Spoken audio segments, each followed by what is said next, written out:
आज का class partnership, पूरा का पूरा जितना रेलवे में पूछा हुआ क्वेश्चन है पार्टनरशिप से, वे सारे क्वेश्चंस आज इस वीडियो के थ्रू आपके पास आ जाएगी। ठीक है, आप इन सारे क्वेश्चंस को अगर अच्छे से कर लेते हैं तो आप पार्टनरशिप से रेलवे में एक भी क्वेश्चन आपको परेशान नहीं कर पाएंगे, ये गारंटी है।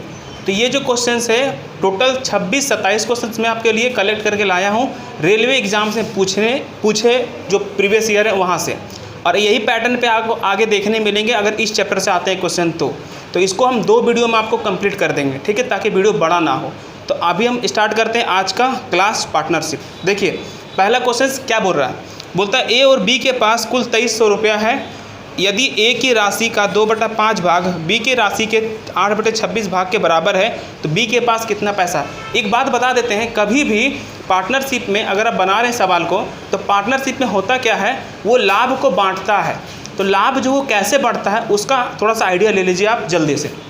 देखिए अगर ए और बी 2 आदमी हैं तो अगर बिजनेस स्टार्ट करता है तो उन लोग पहले इन्वेस्टमेंट करता है, मतलब पूंजी। तो मान लेते हैं ये लोग पूंजी जो है वो लगाता है 2000 रुपया और ये लगाता है 3000 रुपया पूंजी पे। अब दूसरा चीज़ क्या होता है, पूंजी तो लगा लिया है तो बिजनेस देखता है कितना टाइम तक चला है, 1 साल 2 साल 3 साल। ठीक है, मान लेते बिजनेस 1 साल के लिए चला है। तो याद रखिए जो पूंजी लगाया वो और जितना समय तक बिजनेस में रहा वो, उनका गुणनफल का रेशियो ही लाभ कहलाता है। मतलब इसका गुणनफल क्या होगा, बोलेंगे 2000 और इसका गुणनफल कितना हो गया 3000। इसका जो रेशियो आएगा वही लाभ कहलाएगा। मतलब जो भी लाभ होगा वो किस रेशियो में होगा, ए को 2 के रेशियो में और बी को 3 के रेशियो में। तो अगर लाभ मान लेते 500 रुपया है तो इसका मतलब 500 जो है वो किस भाग में बटेगा, 5 भाग में, 2 भाग इसका 3 भाग इसका, मतलब 200 इसको 300 इसको, ऐसा कहा जाता है। समझ गए। तो जब लाभ को बांटना होगा तो ध्यान देना है कि लाभ किस में बटेगा, पहला जितना पूंजी लगाया जितना समय रहा उसका गुणनफल का रेशियो याद रखिएगा। ठीक है, ये चीज़ आपको ध्यान देना, ये छोटा सा नॉलेज है जो आपको पता होगा पहले से भी। अब हम लोग क्लास स्टार्ट करते हैं क्वेश्चन के साथ। देखिए पहला क्वेश्चन क्या बोल रहा है, पहला क्वेश्चन बोल रहा है, बोलता ए और बी के पास टोटल कितना है, टोटल है 2300 रुपया। ठीक है, बोलता ए का 2/5 भाग, ए का कितना भाग 2/5 भाग बराबर है बी का 8/26 भाग। तो यहाँ पे ए और बी का रेशियो निकालना होगा। पहले बताए हैं कि वो टोटल यहाँ पे दिया हुआ ए और बी का, जब भी टोटल को बांटते हैं तो उसका रेशियो चाहिए होता है ना। तो देखिए यहाँ पर टोटल का रेशियो कैसे निकलेगा, कुछ कटेगा क्या इसमें, कितना बार में, ये कटेगा 2 बार में, कितना बार में 13। तो ये क्या कर सकते हैं, इसको हम 5 को ही उधर भेज देते हैं। अब बीच को नीचे ले आते हैं तो a/b कितना हो जाएगा 10/13। इसका मतलब a का हिस्सा 10 है और b का हिस्सा 13 है और टोटल कितना हो गया 23। इसका मतलब इसको 23 से डिवाइड कर देंगे, 1 बराबर आ जाएगा मेरा 100। इसका मतलब a का हिस्सा कितना हो जाएगा 1000 और b का हिस्सा हो जाएगा 1300। ये सिंपल सा क्वेश्चन था, पहला क्वेश्चन समझ में आ गया होगा। इसका आंसर क्या हो जाएगा, किसके बारे में पूछा है, b के पास, b का हो जाएगा 1300। समझ गए। चलिए अब हम लोग चलते हैं नेक्स्ट क्वेश्चन पे।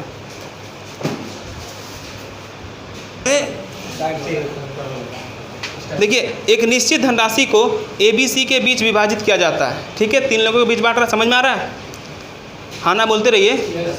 हाँ, ए को कुल राशि में से 1/3 हिस्सा मिलता है। देखिएगा इस सवाल कैसे करेंगे, 1/3 हिस्सा किसको मिलता है, ए को। जब भी ऐसा बोलेगा ना कि ए को 1/3 मिलता है तो ऐसे सोचना आपको कि 3 में से 1 मिला ए को। आप 1/3 सोचेंगे तो अलग आपको लगेगा, लेकिन ऐसे सोचेंगे कि 3 में से 1 किसको मिल रहा है, ए को। बचा कितना 2, अब 2 बाकी लोग जो उसको बटेगा, ऐसे सोचना है। ठीक है, देखिए बोलता है बी को सी से 3 गुना हिस्सा मिलता है और सी को ए से 1200 कम मिलता है, तो ए का हिस्सा क्या है, ये नहीं पूछा। तो देखिए जैसे बोला पहले वैसे करेंगे, जल्दी जल्दी ध्यान से सुनिएगा। ये क्वेश्चन नंबर 5 है जो लिखा हुआ क्वेश्चन, इसको अकॉर्डिंग है ना। ए है, बी है और सी है। देखिए पहले बोल दिया है कि 1/3 इसको मिला, तो समझ लीजिए कि टोटल हिस्सा कितना है 3 में से 1 किसको मिल गया 1। इसका मतलब 1 बट गया, तो अब कितना बचा 2। तो 2 यही दोनों में बटना चाहिए, बटेगा। अब क्वेश्चन का डिमांड क्या है, क्वेश्चन का डिमांड है कि बी को सी से 3 गुना मिलता है, मतलब इन दोनों में बांटना है तो किस रेशियो में बांटना होगा, 3 और 1 का रेशियो में बांटना होगा। अब बटेगा कितना, जो बचा हुआ वही, तो इसको 4 भाग में बांट देंगे तो 1 बराबर क्या आएगा आधा। इसका मतलब इसको क्या मिलेगा 1.5, इसको क्या मिलेगा आधा। समझ में आया। तुरंत रेशियो तोड़ दिए। इसको अगर पूरा रेशियो में लिखना चाहते तो क्या लिखेंगे, इसका डेसिमल हटाएंगे, ये हो जाएगा 10, ये हो जाएगा 5, ये हो जाएगा 2, ये हो जाएगा 3, ये हो जाएगा 1 हुआ। अब क्वेश्चन क्या बोला, किसका किसका अंतर दिया है। सी को ए से 1200 कम मिलता है, सी को जो है ए से कम मिलता है, तो इसमें रेशियो कितना का अंतर है, 1 बराबर 1200। तो पूछा है किसके बारे में, ए को कितना मिलता है, इसका मतलब 2 रेशियो के बराबर कितना होगा, 2400। बोलिए बात समझ आ गया। तो ऐसा ही आपको रिएक्ट करना है, 1/3 बोल दिया, इसका मतलब 3 में से 1, उल्टा सोचना है, ठीक है ना। इससे आपको कंफर्टेबल लगेगा क्वेश्चन समझने में। चलिए नेक्स्ट क्वेश्चन पे चलेंगे। देखिए मित्रों समझ में आ रहा है आप लोगों को। देखिए क्वेश्चन नंबर जो 6 है ना, ये 21,150 रुपये ए बी सी में बांटा जाता है। ए का हिस्सा बी के हिस्से का 4/5 है। तो ए बी सी पहले निकाल लीजिए आप, ए बी सी निकाल लीजिए। ए का हिस्सा बी के हिस्से का 4/5 है, इसका मतलब ए कितना हो जाएगा 4 और बी हो जाएगा 5। आगे बढ़ते हैं। बी का हिस्सा सी के हिस्से का 3/4 है, बी 3 है किसका, सी का, तो सी 4 हो जाएगा। तो पहले इसको हम रेशियो को सेम कर लेते हैं। देखिए रेशियो सेम होने के बाद ये हो जाएगा 12, ये हो जाएगा 15, ये हो जाएगा 20। ये बात समझ में आया। मतलब तीनों को अगर पैसा बांटना तो इस रेशियो में बांटेगा, लेकिन आपको पैसा बांटना नहीं है, अगर इसमें बांटेगा तो फंस जाएंगे, ठीक है। पहले ये देखना है कि हमसे पूछा क्या, हमसे ये बोला है कि अगर सी अपना कुछ हिस्सा ए को दे देता है तो ये अनुपात बदल के कितना हो जाता है, 7 और 9 हो जाता है, यही बोला है। इसका मतलब सी कुछ हिस्सा किसको दे रहा है, ए को दे रहा है। तो बोलेंगे कि ए और सी में हिस्सा है क्या, ए है 12 और सी है कितना 20। सी कुछ हिस्सा ए को देता है, जिसके बाद ये अनुपात कितना हो जाता है 7 और 9, यही हो जाता है। तो ये पूछता है कि सी ने अपना कितना हिस्सा दिया है ए को। तो इसने बताइए हमसे हिस्सा पूछा, हमसे रुपए पूछा है, रुपए नहीं पूछा तो रुपए को नहीं देखना, वो केवल ऐसा ही दिया आपको फंसाने के लिए। कुछ आदमी फंस जाएगा इसमें और कुछ जो प्रैक्टिस किया वो नहीं फंसेगा इसमें। तो आप देखिए क्या कीजिएगा, पहले ये बताइए कि ए और सी का जो भी टोटल होगा यहाँ पे, वो टोटल यहाँ पे भी होगा कि नहीं होगा, क्योंकि ए का पैसा, ए के पास जो पैसा, सी के पास जो पैसा, वो एक टोटल बना, यहाँ पे भी तो वही बनेगा। इसका मतलब सी कुछ पैसा इसको दे रहा है, टोटल नहीं बदलना चाहिए, ए और सी का जो अपना पास पैसा है। तो देखिए कि यहाँ टोटल 32 आ रहा है, तो यहाँ टोटल 16 आ रहा है, इसको पहले सेम करना चाहिए। तो ये सेम कैसे होगा, इसको अगर हम 2 से इंटू कर दें तो ये हो जाएगा 14 और ये हो जाएगा मेरा 18। अब देखिए 32 और 32 मतलब हो गया टोटल मेरा। अब क्वेश्चंस के अकॉर्डिंग सोचिए, पूछा है सी ने ए को दिया है, तो बताइए सी जितना अगर देगा ए को तो ए उतना ही बढ़ेगा। अगर ये 20 रुपये देगा तो ए में 20 रुपये बढ़ेगा, ये इसको 50 रुपये देगा तो ए में 50 रुपये बढ़ेगा, और सी जितना पैसा देगा ए को तो सी तो उतना घटेगा भी, है कि नहीं। इसका मतलब क्या दिख रहा है कि सी कितना घट गया 2 और ए कितना बढ़ गया, तो ये बात सही हो गया, मेरा प्रूफ हो गया। तो क्या समझ में आया, सी कितना रुपया दिया है ए को 2 रुपया दिया है, मतलब 2 यूनिट दिया है, 20 था इसके पास 18 हो गया, इसका मतलब 2 यूनिट इसको दिया है। तो यही पूछा है कि कितना दिया है, सी अपना हिस्सा से कितना दिया, 2 20 में से दिया है, तो इसको क्या बोलेंगे 1/10 भाग। अब समझ में आया। चलिए इसको नोट कर लीजिए, आगे चलते हैं। देखिए क्वेश्चन नंबर 7 देखिए, ये सवाल देखिए आपको पूछा है उल्टा कि पूंजी क्या है, ये ना पूछा है 7 नंबर में। तो देखिए ए बी सी के पास टोटल 33,000 रुपया है, ए है, बी है और सी है, और इसके पास टोटल कितना पैसा है 33,000। समझिएगा, बोलता है कि उन्हें वर्ष के अंत में 15,000 का लाभ होता है। वर्ष के अंत का मतलब 1 साल का बिजनेस है। लाभ कितना हो गया, लाभ पी मतलब प्रॉफिट समझ लीजिएगा, ठीक है। ये है 15,000 रुपया। चलिए 15,000 लाभ इसमें बटेगा। तो आपको एक चीज़ हम पहले बताए थे, याद कीजिए कि लाभ कैसे बढ़ता है, जितना पूंजी लगाएं और जितना समय के लिए बिजनेस में रहें उसके अकॉर्डिंग वैसे लाभ बढ़ता है, ठीक है। तो क्वेश्चन में बताइए क्या बोला है, 15,000 रुपये लाभ में से ए को लाभ में से कितना पैसा मिला है 4500 रुपया, और बी को कितना मिला है 5500 रुपया। तो देखिए ए को मिल गया है 4500 और बी को मिल गया 5500, तो 10,000 तो बट गया अभी तक 15,000 में से। तो इसका मतलब सी को कितना मिलेगा 5,000। तो हम यहाँ पे लिखते हैं, इसको मिला है 4500, इसको मिला है 5500 और इसको मिला है 5,000। ये हमको बताने की ज़रूरत नहीं है, और सब 1-1 साल रहा बिजनेस में, तो 1 से गुना होगा तो कोई फ़र्क नहीं पड़ेगा। तो जब सेम यूनिट रहेगा ना तो आपको ये समझना है कि गुना गुना मत कीजिएगा, इग्नोर कर सकते हैं उसको, ठीक है। अब देखिए यहाँ पर एक चीज़ आप कि यहाँ पर ये जो लाभ है वो लाभ किससे बना होगा, पूंजी और समय का गुणनफल से, है कि नहीं। तो जैसे हम इसको अगर लिखना चाहते तो ऐसे लिखते कि नहीं, ए का पूंजी ए, वो 1 साल के लिए रहा, बी का पूंजी बी, वो भी 1 साल के लिए रहा, सी का पूंजी सी, वो भी 1 साल के लिए रहा, और उसका लाभ का रेशियो क्या आता है, इसको काटेंगे अगर 500 से तो ये आ जाएगा 9, ये आ जाएगा 11, ये हो जाएगा 10। इसका मतलब लाभ का रेशियो यही है। ये लाभ किससे बना, इसको गुना हो करके। तो बताइए अगर ए चाहिए तो 1 से डिवाइड करेंगे, इसका मतलब ए का कितना हिस्सा मिल जाएगा, 9। ये दोनों को गुना करने पर 9 आया है, तो ए कितना हो जाएगा, बी कितना हो जाएगा, और सी कितना हो जाएगा। तो ए बी सी का हिस्सा मिल गया। मतलब अगर ए को मिलेगा तो 9 भाग मिलेगा टोटल में से, बी को 11 मिलेगा और सी को 10 मिलेगा। तो टोटल है कितना, जोड़िए इसको 30। इसका मतलब अगर हम 30 से इसको भाग दे दें तो एक रेशियो का मान निकलेगा, कितना निकलेगा, 1100। अगर हमसे किसका भाग पूछा, देखिए सी का, तो सी को गुना कर देते इससे 1100 से, तो कितना पैसा हो जाएगा। बोलिए ये बात आपको समझ आया। तो क्या किए इसमें, कुछ भी हम अलग काम नहीं किए। हम आपको पहले एक मैसेज दिए थे कि जब भी लाभ बटेगा वो उसके पूंजी और समय का गुणनफल के अनुपात में बटेगा। ठीक, तो ये हमसे पूछता है मेरा पूंजी क्या है। पूंजी वही होगा जिस रेशियो में मेरा लाभ है, पूंजी उसी रेशियो में होगा। बस इसी चीज़ को देखना है। तो हम क्या बोले, पूंजी लाभ किस रेशियो में था, इस रेशियो में, तो मतलब पूंजी भी वही रेशियो में होगा, क्योंकि समय सब में क्या है, कॉमन है। समझ में आया। तो इस तरह का सवाल आएगा तो घबराना नहीं है, इजी सवाल है।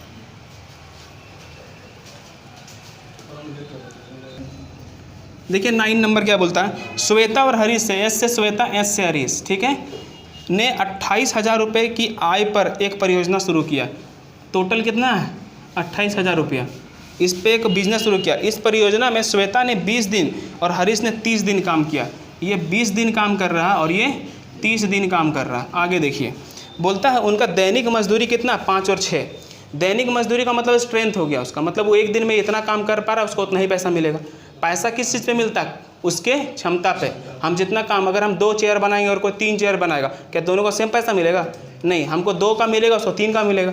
तो सेम टू सेम यहाँ पे भी है। ये कितना क्षमता से काम कर रहा है, 5, आई कितना से 6, तो पैसा इसी के अकॉर्डिंग मिलेगा। समझ में आया। तो इसको अगर सॉल्व करेंगे तो इसको यहीं पहले काट लीजिए, उधर क्या काटेंगे, कट गया। ये 2 से कितना प्रेम कट गया, इसका मतलब ये कितना हो गया 9, ये कितना हो गया 5। तो जो पैसा है वो इस हिसाब से बटेगा। समझ में आया, किस हिसाब से बटेगा, इस हिसाब से। तो उसमें पूछा क्या है, देखिए तो पूछा है तो श्वेता के हिस्से की आय कितनी है, श्वेता के बारे में पूछा है। तो श्वेता का 5 हिस्सा होगा, टोटल कितना में से, 14 में से। तो इसको 14 से डिवाइड कीजिए, 1 बराबर कितना आएगा 2000, 1 बराबर, तो इसका कितना हो जाएगा 10,000। समझ में आ गया। चलिए नेक्स्ट क्वेश्चन पे चलते हैं।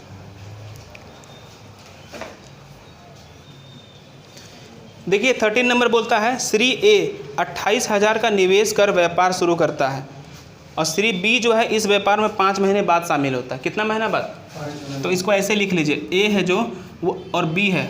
एक चीज़ और हिंट देंगे आपको, कभी भी आप देखिएगा ना क्वेश्चन में कि यूनिट जो पैसा किस हिसाब से लगा, जैसे 28,000, अगला भी 28,000, तो उसमें ना आप कोशिश कीजिएगा पहले से ही कि 1000 को इग्नोर करने का, क्योंकि बाद में उसको काटना है आपको। समझ गए। जैसे मान लीजिए ए लगाया 28,000, अब बी लगाया 30,000, तो 1000 को भूल जाइए, मतलब ए लगाया 28, अब बी लगाया 30। इसका हैबिट शुरू से लगा के रखिएगा, समझ गए। इससे आपका समय बचेगा। जैसे अभी देखिए क्वेश्चन में क्या है, ए बोलता है 28,000 रुपये लगाया, चलिए अभी रहने देते हैं। ए का पैसा कितना है 28,000, इस चीज़ को हम बाद में देखेंगे। चलिए, और बी 5 महीने बाद आता था, तो ऊपर में हिंट के लिए लिख लेते हैं ऐसे करके, मतलब ये बी 5 महीना कम रहेगा बिजनेस में, ठीक है। आगे देखिए, बोलता है अगले 2 महीने बाद फिर सी भी आता है, तो सी इसके 2 महीने बाद आएगा, तो इसका मतलब सी कितना महीना कम रहेगा, 7 महीना कम रहेगा। बात समझ में आ रहा है। ठीक, अब हमको देखना है कि बिजनेस कितना दिन तक चला है। बोलता है यदि 1 साल बाद उनके लाभ का अनुपात है 4, 2 और 3। बताइए 1 साल बाद मतलब समय कितना है 1, तो 1 साल में के महीना होता है, इसका मतलब ये 12 महीना तक रहा है ए कितना महीना रहा, ये 5 महीना कम रहा था, कितना महीना, आई 7 महीना कम रहा 5, तो ये समय हो गया। ठीक, अब इसमें हमको लाभ दे दिया है, क्या दे दिया है, लाभ। तो लाभ रिजल्ट होता है ना, इसलिए उसको नीचे लिखेंगे। लाभ का रेशियो कितना है 4, 2 और 3, 4, 2 और 3, इस तरह लिख दिए। हम क्या जानते हैं लाभ कैसे आता है, यहाँ का रेशियो गुना करने पे। ठीक, तो बताइए इसमें से और किसी का पूंजी पता है? नहीं, पूंजी तो इसका पूछा है, इसका तो पूंजी पता है ना हमको, तो इसका पूंजी यहाँ लिख देते हैं हम। कितना है?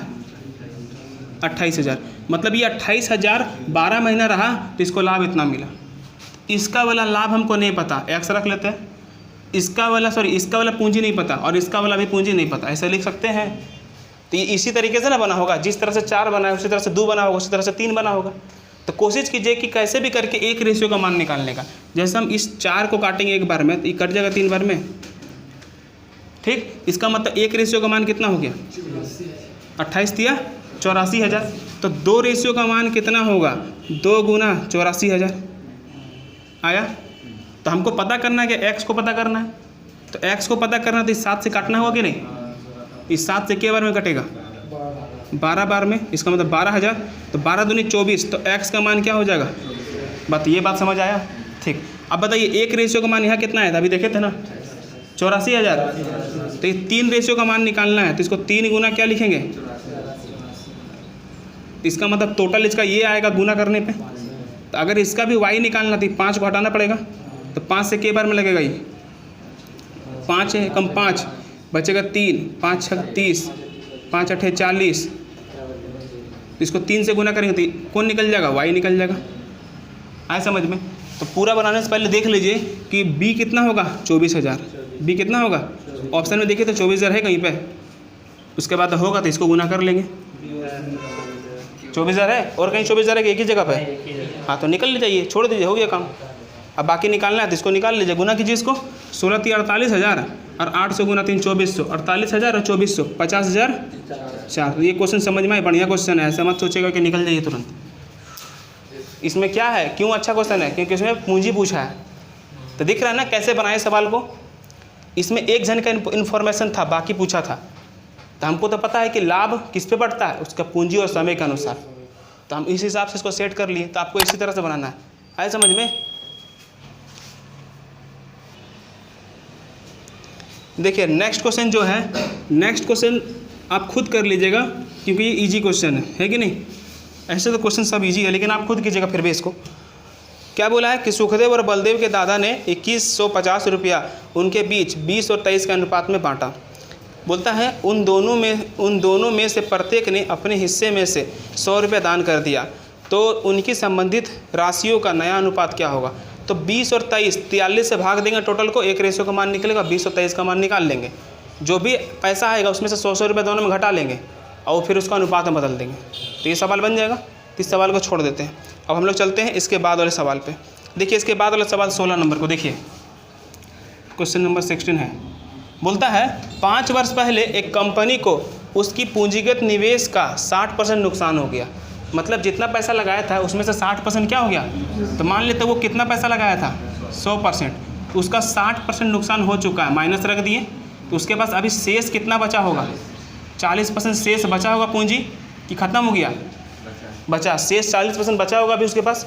आगे क्या बोलता है कि उन्होंने 2 चरणों में धन हानि की वसूली की। जितना उसको नुकसान हुआ है ना, वो 2 चरणों में उसको वसूल कर लिया।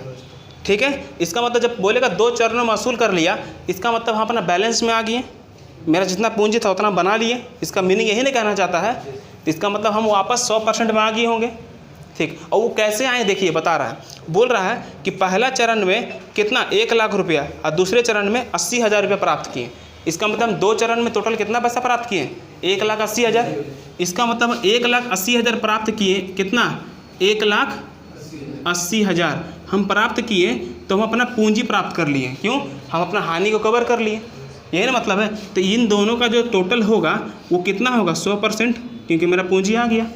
तो सोचिए ये 40% है, ये 60% होगा तब ना 100% होगा। तो 60% का मान ये हो गया। तो पूछता है कि मेरा पूंजी कितना था, यही ना पूछ रहा है। इसका मतलब किसका मान पूछ रहा है? खत्म हो गया सवाल। तो कितना होगा? 30,000 होगा। 6 3 18, इसका मतलब मेरा आंसर कितना होगा? 30,000। 3 लाख होगा ना? हाँ 3 लाख होगा, 30,000 नहीं होगा, 3 लाख। सही है, 5 0 होगा ना? ठीक, तो समझ में आया? सवाल इजी था, खाली समझने के ऊपर था कि नहीं। चलिए अब हम लोग नेक्स्ट सवाल पे चलते हैं। वो सवाल ठीक है ना। देखिए ये सवाल देखिए, क्वेश्चन नंबर 17 जो आपका है, सीरियल नंबर पता नहीं अभी तक कितना क्वेश्चन हुआ है, लेकिन हम लोग 17 नंबर चल पहुँच गए। आगे देखिए, पी एक व्यवसाय में कितना पैसा लगाया? 3500 रुपया। तो पी का तो हमको पता है कि पी 3500 रुपये लगा दिया, बात नहीं कीजिए। बोलता है 5 महीने बाद क्यू आता है, इसका मतलब हम ये समझेंगे क्यू 5 महीना कम रहेगा बिजनेस में कंपेयर टू पी, है कि नहीं। आगे बोलता है यदि क्यू को मिलने वाला लाभ पी के लाभ से 50% ज़्यादा है, ज़्यादा कौन है? क्यू 50% ज़्यादा है। इसका मतलब अगर पी को लाभ मिलेगा 2 तो इसको लाभ कितना मिलेगा? 3 मिलेगा। आया समझ में? यही मतलब है ना। अब पूछता है तो क्यू कितना निवेश करता है, पूछता है ना क्यू कितना निवेश किया। तो सोचिए बिजनेस कितना समय के लिए चला? 1 साल के लिए। कुछ भी नहीं बोला, समझिएगा बिजनेस 1 साल के लिए चला है, लेकिन इसमें बोला है क्या? देखिए नहीं कुछ बोला। अगर नहीं बोला समझिएगा बिजनेस कितना साल के लिए चला है? 1 साल। तो ये तो पूरा 12 महीना रहा है, अभी 5 महीना कम रहा, तो कितना महीना रहा है? 7 महीना। और इसका पूंजी हमको नहीं पता, तो एक्स मान लेते हैं, ठीक है। पूंजी क्या मान लिए? एक्स। अब सोचिए यही चीज़ फिर से कि इसको जो लाभ मिला होगा इसका पूंजी के हिसाब से मिला, और इसको भी जो लाभ मिला वो पूंजी के हिसाब से मिला होगा। इधर से तो हम कंपेयर कर सकते हैं ना, एक रेशियो का मान निकालेंगे तो इधर कितना आ जाएगा? 35 छक 210, मतलब 21,000 रुपया। एक बराबर कितना आएगा? एक बराबर आ जाएगा 21,000। हम बोलेंगे 3 बराबर कितना आएगा? तो 3 गुना 21,000 आएगा। तो अगर हमको एक्स चाहिए तो 7 से काटना पड़ेगा, तो 7 से काटेंगे तो के बार में 7 या 21,000। तो बताइए एक्स का मान कितना दिखा? बोलिए अब आपको समझ में आ रहा है सवाल? तो अब ये सवाल नहीं छूटेगा, ये है थोड़ा ठीक सवाल है, क्योंकि इन्फॉर्मेशन छिपा कर रख रहा है थोड़ा थोड़ा इसमें। आ रहा समझ में? देखिए नेक्स्ट क्वेश्चन क्या बोलता है कि एक्स वाई और जेड 415 रुपये के वार्षिक किराए पर एक खेत लेते हैं। मतलब 1 साल में कितना किराया देगा वो लोग? 415, और तीनों मिल करके देगा एक्स वाई और जेड। आगे देखिए बोलता है एक्स उस खेत में 25 गायों को 6 महीने के लिए, मतलब 25 गाय है और कितना महीना के लिए? 6 महीना के लिए लगाया। इसका मतलब वो इस हिसाब से किराया देगा। आगे देखिए बोलता है वाई जो है 40 गाय 8 महीना के लिए, तो 40 और कितना महीना? 8, वो इस हिसाब से किराया देगा। और जो बच गया है जेड, वो 30 गाय पूरे वर्ष के लिए, 30 गाय पूरा वर्ष मतलब 1 साल के लिए, वो इस हिसाब से क्या देगा? अपना किराया देगा। जो जितना समय तक, जैसे आप मान लीजिए कोई स्कूटर लिए या कार लिए भाड़ा पे, तो अगर आप 1 दिन के लिए लेंगे तो 1 दिन का बना देंगे उसको किराया। कोई 10 दिन के लिए तो 10 दिन का किराया देगा। तो किराया इस हिसाब से बटेगा, है कि नहीं। इसको रेशियो में चेंज कर लीजिए, पहले ही कटेगा तो पहले ही काट लीजिए, समझ गए। जैसे देखते हैं क्या कट रहा है, 4 से कट रहा होगा ना। एक काम करते हैं ना, इसको लिख ही लेते, कोई बड़ा बात नहीं। 150, ये हो गया 320, ये हो गया 12×36। अब छोटा कीजिए इसको, अब ये कटेगा नहीं? कटेगा, किसी से भी नहीं कटेगा, छोड़ दीजिए। जोड़िए इसको, ये हो जाएगा 68, और इसको जोड़ेंगे तो 83। तो 83 से कट जाएगा कितना बार? 5 बार में। तो 1 बराबर 5। किसके बारे में पूछा? देखिए तो वाई के बारे में। तो 5 से गुना कर दीजिए इसको, 32 बचे 160, मतलब 160 रुपया कौन देगा किराए के रूप में? वाई देगा। ये इजी सवाल था। चलिए नेक्स्ट चलते हैं। देखिए क्वेश्चन नंबर 22 बोलता है कि रवीना और सुनीता के पास कुल 127 रुपया है। आर से रवीना और प्लस एस से सुनीता, इसके पास टोटल 127 रुपया है। सुनीता और अविनाश के पास टोटल जो है 153 रुपया है। और अविनाश और रवीना के पास जो टोटल है वो कितना? 160 रुपया है। तो इसमें पूछता है रवीना के पास कितना पैसा? किसके पास? रवीना के पास। तो ये तो आपको दिख ही रहा है क्या करना चाहिए। सिंपल है, इन तीनों को जोड़ेंगे, उन तीनों को जोड़ेंगे तो क्या मिल जाएगा? 2 बार रवीना, 2 बार सुनीता, जो भी 2 बार सुनीता और 2 बार अविनाश, ऐसे मिल जाएगा। तो इसका मतलब इसको जोड़ेंगे तो क्या आएगा? 2 × A + R + S, ऐसा ही ना होगा। आई जोड़ेंगे तो कितना आ जाएगा? इसको जोड़ेंगे, ये जोड़ेंगे कितना होगा? 300 नहीं, इसको जोड़ेंगे 80, 280, इसको जोड़ेंगे तो 440। इसका मतलब तीनों का टोटल कितना होगा? 220। तीनों का टोटल 220। इसमें पूछा किसके बारे में? रवीना के बारे में। तो रवीना हटा देंगे, रवीना चाहिए तो ए और एस हटा देते हैं यहाँ से। तो ए और एस कितना दिख रहा है? 153। तो इसमें 153 हटा लीजिए तो कितना हो जाएगा? 47 और 20 67 कौन हो जाएगा? रवीना। ये तो इजी सवाल था। कुछ कुछ सवाल ऐसा पूछ रहा है, लेकिन कुछ अच्छा भी पूछ रहा है कि नहीं, मिक्स तो रहता ही है, किसका स्क्रिप्ट में कौन सा आएगा कोई नहीं जानता है कि नहीं। अब हम लोग नेक्स्ट सवाल पे चलते हैं। एक काम करते हैं, ये वाला वीडियो यहीं पे रोक देते हैं, ठीक है। ये वीडियो में इतना ही सवाल, अब इस आगे हम अगले सवाल को करेंगे क्योंकि वीडियो बड़ा ना हो जाए, ठीक है। तो आप लोग पूरा वीडियो देख लिए होंगे, अच्छा लगा होगा, इसको शेयर कर दीजिएगा। नेक्स्ट वीडियो में फिर मिलते हैं हम लोग, मतलब इसी वीडियो कंटिन्यू करेंगे, टेंशन मत लीजिए, लेकिन अगले पार्ट में देंगे आपको।